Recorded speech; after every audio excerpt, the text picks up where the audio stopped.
Super power की जग हंसाई करवाने वाले ट्रंप क्या वाकई अपनी कुर्सी बचा पा रहे हैं? मेक अमेरिका ग्रेट अगेन करते करते भारी भरकम कर्ज करवा दिया, अरबों डॉलर युद्ध में झोंक दिए, ना खुदा मिला न विसाल सनम। ईरान में दरअसल बुरी तरह से ट्रंप फंस गए हैं। क्या तेल की कीमतों ने उनके पसीने छुड़ा दिए और अब सत्ता जाने का भी डर है? इज्जत भी बच जाए और जंग भी रुक जाए, सांप भी मर जाए लाठी भी ना टूटे। क्या ट्रंप के पास ऐसा कोई फॉर्मूला तलाश करने के अलावा कोई और चीज़ बची नहीं है? नमस्कार, मैं ललित प्रजापति। सवालों के ज़रिए वो सब जो अमेरिका और ईरान युद्ध के बारे में आप सभी को जानना चाहिए। ईरान के साथ जंग अब राष्ट्रपति डोनाल्ड ट्रंप के लिए गले की फांस बन गई है। गले की हड्डी न निगलते बने न उगलते बने। सैन्य और कूटनीतिक मोर्चे पर कोई ठोस जीत न मिलने से ट्रंप की मुश्किलें लगातार बढ़ रही हैं। वैश्विक बाजार में तेल की बढ़ती कीमतें, घरेलू स्तर पर गिरती लोकप्रियता ने रिपब्लिकन पार्टी की चिंता बढ़ा दी है। हालात ऐसे हैं कि ट्रंप ना तो युद्ध जीत पा रहे हैं, न ही सम्मानजनक तरीके से पीछे हट पा रहे हैं। ईरान के साथ युद्ध हुए 2 महीने से ज़्यादा का वक्त हो गया है। 28 फरवरी से इसका सिलसिला शुरू हुआ था। राष्ट्रपति डोनाल्ड ट्रंप ने जिस मकसद के साथ सैन्य कार्रवाई शुरू की थी, वो अब भी कोसों दूर नजर आ रही है। ना तो अमेरिका को कोई निर्णायक सैन्य जीत मिली है, ना ही ईरान कूटनीतिक तौर पर झुकने के लिए तैयार है। हालात ऐसे बन गए हैं कि ये गतिरोध अनिश्चित काल तक खिंच सकता है और ये स्थिति न केवल अमेरिका बल्कि पूरी दुनिया के लिए एक बड़ी मुसीबत बन जाएगी। ट्रंप के लिए अब सबसे बड़ी चिंता ये कि ईरान के साथ उनका ये जो टकराव है वो उनकी विरासत को कहीं दागदार ना कर दे।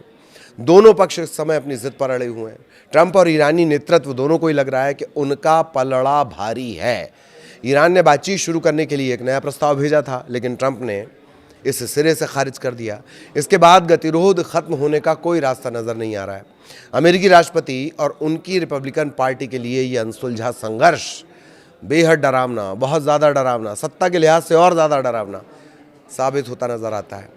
वैश्विक अर्थव्यवस्था पर इसका बुरा असर पड़ रहा है, वो सभी देख ही रहे हैं। देख क्या रहे हैं, सब भुगत रहे हैं। भारत तो फिर भी अच्छी स्थिति में है। कई जगह तो अलग अलग फॉर्मूले ईजाद करने पड़े हैं।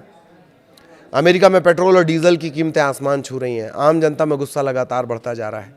क्या ट्रंप के सभी सैन्य लक्ष्य पूरी तरह फेल हो गए? एक सवाल। तो ट्रंप प्रशासन ने जब ईरान पर हमला किया था तो उसके लक्ष्य बहुत बड़े बड़े थे। ईरान में सत्ता परिवर्तन चाहते थे,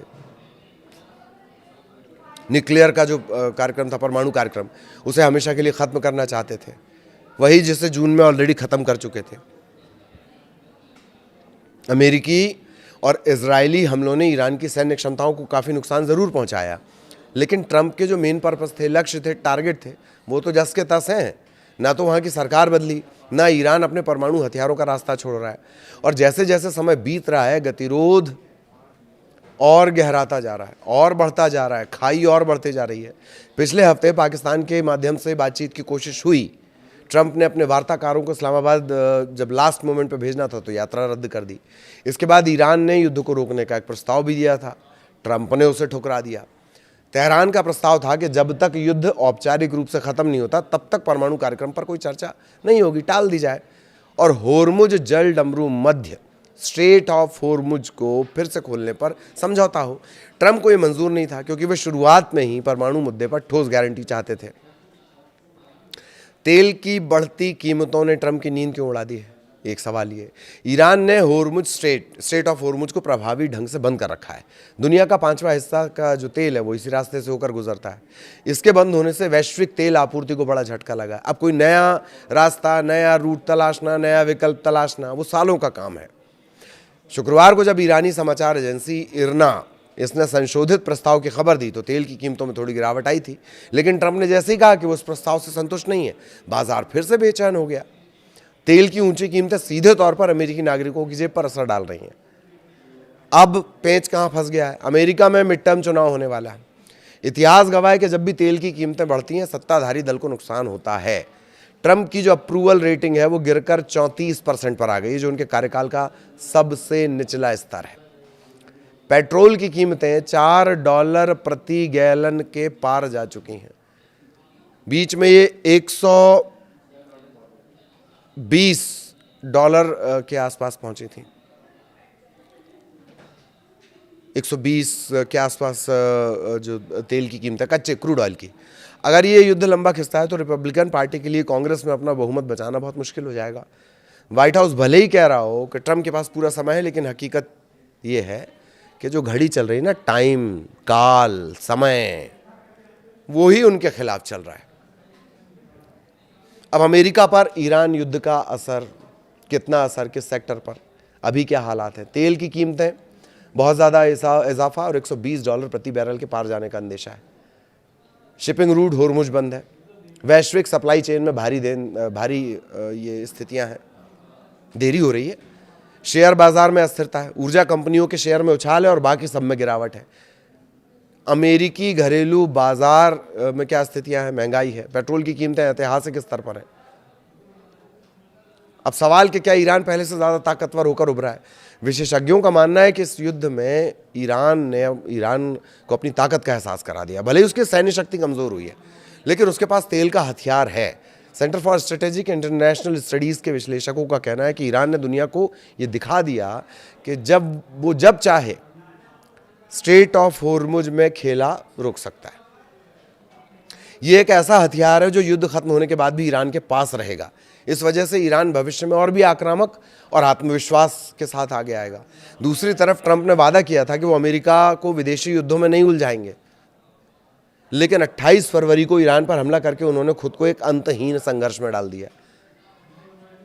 पिछले साल जून में भी हमला किया था। इसके अलावा यदा कदा उनके हमले लगातार चल रहे हैं। जिन्होंने कहा था कि वो युद्ध में नहीं झोंकेंगे, वो बहुत सारे युद्ध में झोंक चुके हैं। वेनेजुएला है, उससे पहले हुथीस पर अटैक है, छोटे छोटे जो जिन्हें आतंकवादी बताता है अमेरिका, उन पर हमला है, वो लगातार चल रहे हैं। ईरान सबसे बड़ा साबित हो गया है, जिसको अपनी भाषा में, स्लैंग लैंग्वेज में पच्चर, रायता फैलाना, वो हो गया है। पिछले साल जून में हुए हमलों के बाद भी ईरान के पास उच्च संवर्धित यूरेनियम यानी एनरिच्ड यूरेनियम का भंडार सुरक्षित माना जा रहा है। जबकि ये कह रहे थे कि मार B-2 बॉम्बर मार मार के इन्होंने सब खत्म कर दिया।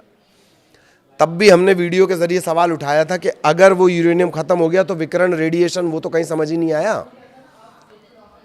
अब ईरान का कहना यह है कि उसे शांतिपूर्ण उद्देश्य के लिए यूरेनियम संवर्धन का अधिकार है। ट्रंप की टीम भले ही दावा करे कि उन्होंने सभी सैन्य लक्ष्य हासिल कर लिए, लेकिन जमीन पर हकीकत कुछ और बयां करती है। अब सवाल है कि क्या मिडिल ईस्ट में फिर से भीषण बमबारी शुरू हो सकती है? व्हाइट हाउस के सूत्रों के मुताबिक ट्रंप अब ईरान की पूरी तरह से नौसैनिक घेराबंदी करने पर विचार कर रहे हैं। इसका मकसद है ईरान के तेल निर्यात को पूरी तरह से ठप करना, ताकि वो परमाणु समझौते पर मजबूर हो जाए। लेकिन ये रणनीति जोखिम भरी है और अमेरिका के सैनिक को अगर कुछ हो गया तो अमेरिका में बवाल हो जाएगा। इसके अलावा 60 दिन में जंग की फिर से परमिशन लेनी होती है, बताना होता है, जंग के बारे में जानकारी देनी होती है। बजट वैसे ही पार जा चुका है, वो एक अलग पेंच है। ट्रंप ने फिर से सैन्य कार्रवाई शुरू करने के जो विकल्प हैं वो खुले रखे हैं। अमेरिकी सेंट्रल कमांड, उसने कहा है कि शॉर्ट और पावरफुल हमलों की योजना उन्होंने तैयार कर ली है। इससे स्ट्रेट ऑफ होर्मुज के कुछ हिस्सों पर कब्जा करने की योजना भी शामिल है, ताकि शिपिंग फिर से शुरू हो सके। यूरोपीय देशों के साथ भी ट्रंप के रिश्ते बिगड़ गए हैं। यूरोपीय राजनयिकों का मानना है कि संघर्ष जल्द खत्म नहीं होने वाला। नाटो सहयोगियों ने इस जंग में अमेरिका का साथ देने के लिए अपनी नौसेना नहीं भेजी। इससे ट्रंप काफ़ी नाराज़ है। उन्होंने जर्मनी, स्पेन और इटली से अमेरिकी सैनिकों को वापस बुलाने तक की धमकी दे दी है। अब इस तनाव ने अमेरिका के जो पारंपरिक गठबंधन रहे हैं, ट्रेडिशनल गठबंधन रहे हैं, स्वाभाविक दोस्त जिसे बोलते हैं, उनमें दरार पैदा कर दी है। और ईरान में भी अब कट्टरपंथी नेतृत्व और ज़्यादा मजबूत हो गया है, जो अमेरिका के प्रति और ज़्यादा सख्त रुख अपनाए हुए है। यूरोपीय देशों के साथ ट्रंप के रिश्ते बिगड़ चुके हैं। यूरोपीय राजनयिकों का मानना है कि यह संघर्ष जल्द खत्म होने वाला नहीं है। नाटो सहयोगियों ने इस जंग में अमेरिका का साथ देने के लिए अपनी नौसेना भी नहीं भेजी। ट्रंप नाराज हो गए और ये जो तनाव है ये लगातार बढ़ता जा रहा है। क्या ट्रंप फ्लॉड डील के जरिए बाहर निकलना चाहते हैं? अब ये क्या भला है भाई?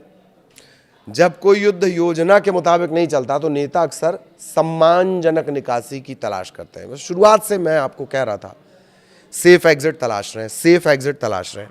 वही है फ्लॉड डील, सम्मानजनक निकासी की तलाशी करते हैं। खबर है कि अमेरिका खुफिया एजेंसी इस बात का अध्ययन कर रही है कि अगर ट्रंप एक तरफा जीत की घोषणा कर दे और पीछे हट जाए तो ईरान का क्या रिएक्शन होगा।